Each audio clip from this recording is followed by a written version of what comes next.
Hunter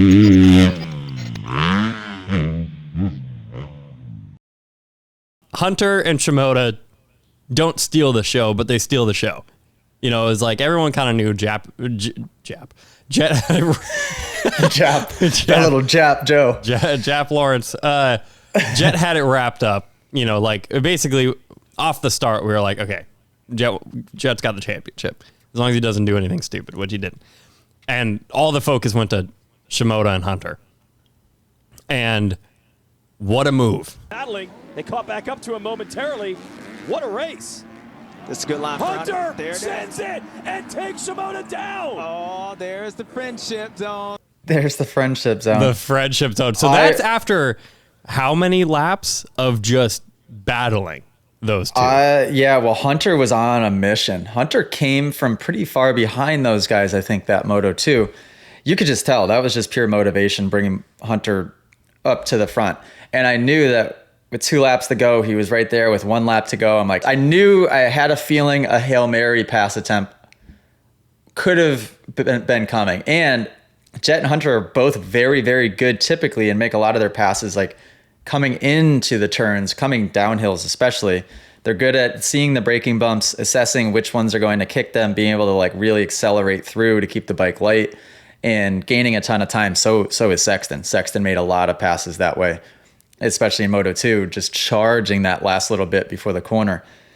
And I was in the hotel elevator going to dinner, watching it on my phone. And when that happened, I yelled so loud, and then bing, door opens and it's a whole family like sitting there just looking at me wide-eyed. And they're probably like, what is wrong with this guy?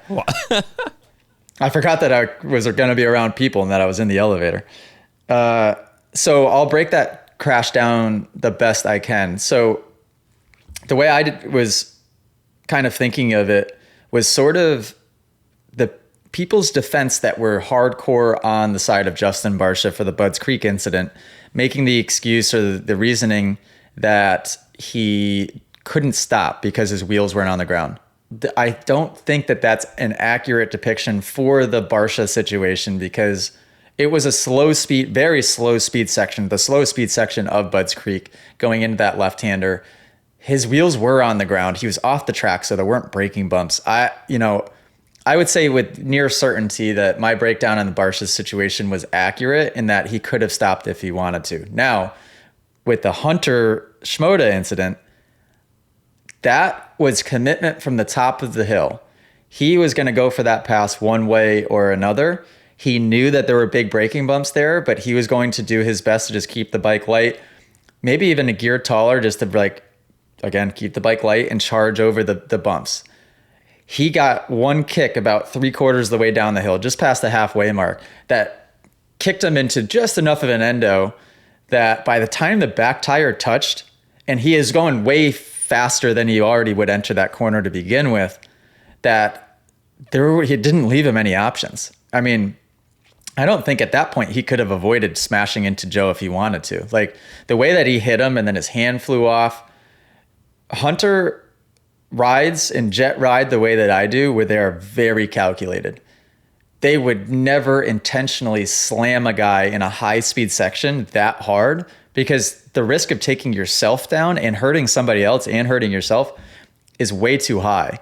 So there's no way, and I'd be willing to bet that he did not expect that outcome, and he didn't intentionally hit him. And even you said yesterday when I was talking to you about it, that you thought he was going to make contact. I don't think that's the case.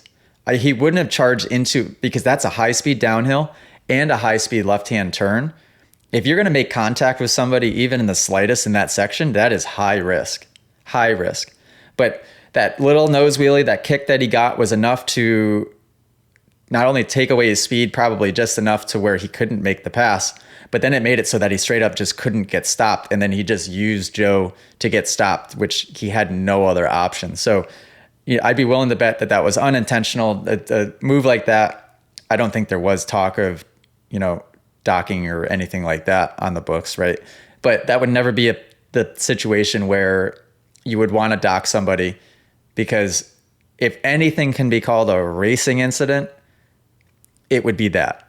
I wouldn't have considered it a reckless move because that could have very easily worked had he not got that one weird little kick. That pass would have worked.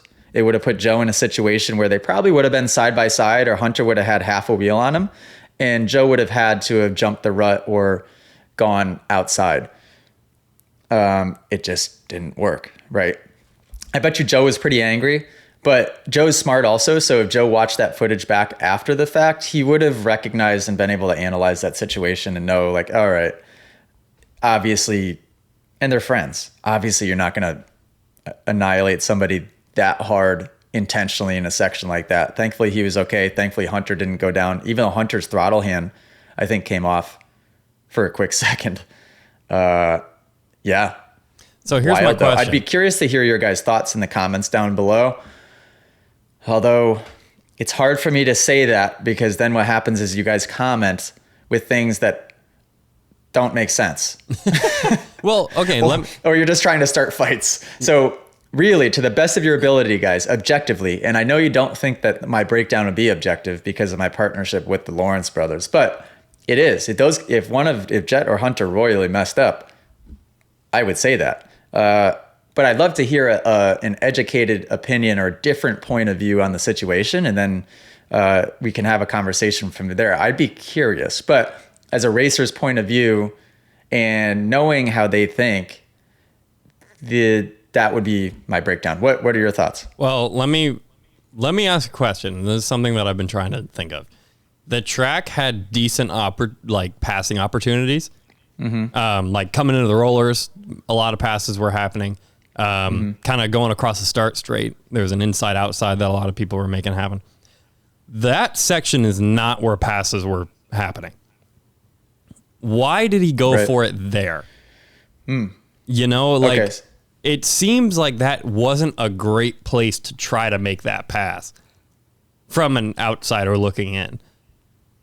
So 2 things with that. One, he probably would have loved to have made it somewhere else, but he wasn't close enough yet to make it somewhere else. I think after that, what do you have left? I don't think you had. Right. I mean, there were 2 laps left in the race. So. Was it 2 laps left, or was that final lap? No, I think it was 2 laps. I think there might have been 1 lap after that. But either way, it's still do or die at that point. You just got to do it right. Okay, but that changes the dynamic. So if there were 2 laps left or a lap and a half left, then maybe less good of a call. He could have probably had an opportunity somewhere else. I thought it was last lap. If it were last lap, well, you could look back at the footage right now. There's 2 laps to go, so lap and a half. Okay. Now, you can't always race with this mentality. When you see an opportunity, you have to take it. But my view would change possibly a little bit then. But if Hunter was to make a pass or attempt to make a pass there, he knows something we don't. He wouldn't just recklessly do it because he saw an opportunity open suddenly. A rider of that caliber makes a pass with a plan. He knew before he started going down that hill that he was going to attempt that pass. He was setting that up as they were going up the hill. He didn't jump the little step down and go, oh, I'm going for it, like people do beginners do like last second on a jump face. That was premeditated, at least premeditated by 5 to 7 seconds, right? It wasn't a split second decision. So it's calculated enough. But yeah, that's a good argument, because with another lap to go, he could have just used that opportunity to get a little closer and then to try and make the pass somewhere else that was slightly more safe and a little less risky. But then again, you got to make that pass. We could analyze that all day long, and it's for second place in the championship. That's a lot of money on the line. Still, though, you don't want to hurt somebody, and somebody that's your friend, over money, because who cares? Mm-hmm. I mean, you put somebody on the ground at speed, that's probably a section where they're going 35, 40 miles an hour. That's a fast place to hit the ground. So you could really hurt somebody. So you always have to have that in your mind too. I'm going to say the same thing that I said during the Barsha breakdown. If Shimoda didn't fall, nobody would care. It would be totally fine. You know what I mean? It's just that takeout happened. And I think, getting knocked off that roller to where he didn't have his brakes made the difference of why we're even talking about it. You know what I mean? Absolutely. Had he not hit the one kicker and got that weird little endo of a kick, the pass would have happened, or he would have had enough control that if the pass wasn't going to happen, he would have been able to slow down enough. Exactly. Yeah, that one little kick, right? It's not that he went airborne. It's that he was just on the front. And yeah, you need that wheel chatter. You need that rear brake to be able to get that bike to stop properly, or else there's only so much. You can use the front brake a little bit, but not enough to really get that bike to slow down. Yeah. And not to mention, cameras don't do it justice. I've never been to that track. I'm sure you have. That hill's probably steep. straight down. Like, Yeah. I just remember being at High Point, dude. On TV, it just looks like, you know, they have elevation, right? High Point was like cliffs that they were going up and down. It was unbelievable. So I bet you that hill was the same idea. Yeah, right. If you guys are enjoying these podcast clips and you want to watch full episodes, you can subscribe at club.themotoacademy.com.